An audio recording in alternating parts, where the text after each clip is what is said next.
Energy production needs support.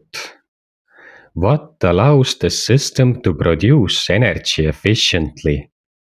This is Brain Lion Institute, episode 141. Energy is not random.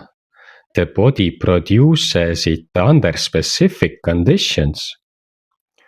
Oxygen, nutrients, cellular function, all need to be available and accessible.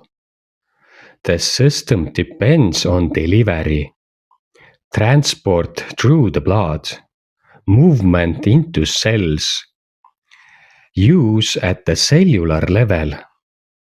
If any part is limited, energy production is affected.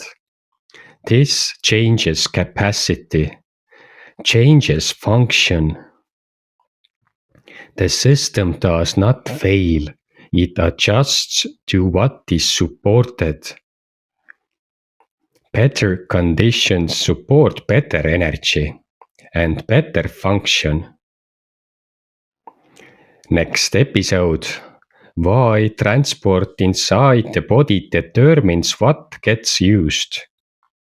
If this resonates, please subscribe, like, comment and share. It helps the channel grow. This work is created independently. If it supports you, support link is available on the channel page. Thank you.